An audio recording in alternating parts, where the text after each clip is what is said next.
I've been asked to speak for 5 minutes, only 5 minutes, about my real passion in life over the last 15 years or so, and that's water ministries in different parts of the world. And so today I'll just give you a little glimpse of this sort of ministry I've been involved with in sub-Saharan Africa, in those 6 countries: Tanzania, Chad, Rwanda, Nigeria, Congo, and Ivory Coast.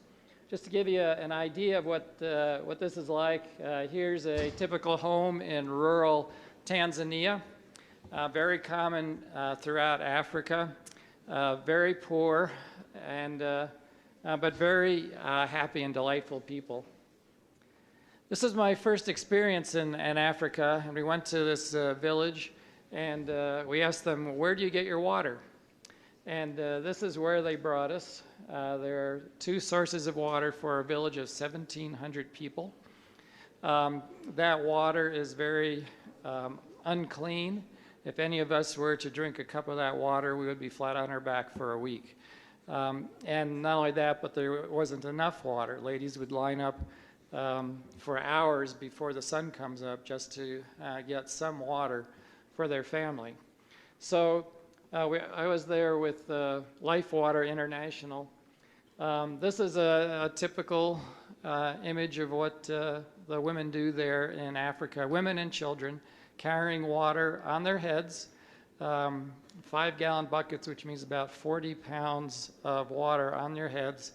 They go down to a spring maybe a mile away and come back up the hill carrying that for their families.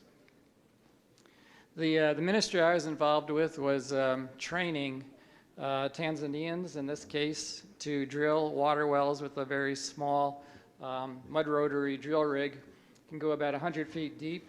We were training 5 Tanzanians, and 3 of those were mainly trained to do the water well drilling. The other 2 were evangelists. So as you go to a village, there's a lot of interest in getting water because the people suffer so much from the water that they're getting. And because of that, they're always around watching. And so the evangelists were kind of moving around in the crowd, handing out tracts and talking to them in the Swahili.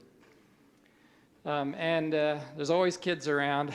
They're the ones that benefit most. In that particular village, only half of the children under 5 years of age will survive because of bad water.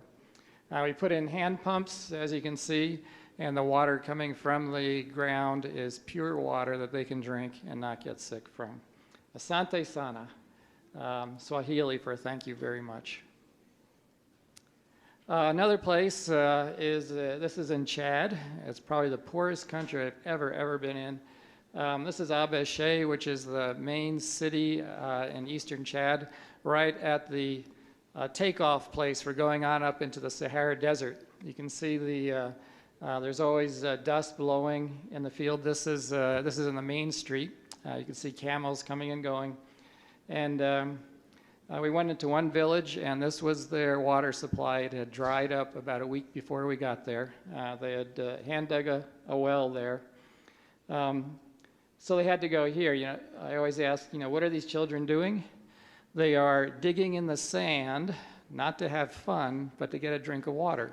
This is a dry riverbed, so they dig down about a foot or 2 and scoop out the water that's there. For about 6 months of the year, that's what they have to do. The other 6 months, there's water running down that river. And one thing that I've really been involved with lately is helping them to find water. But, there's one thing to be able to drill a well, another thing is to be able to drill a well where there is water.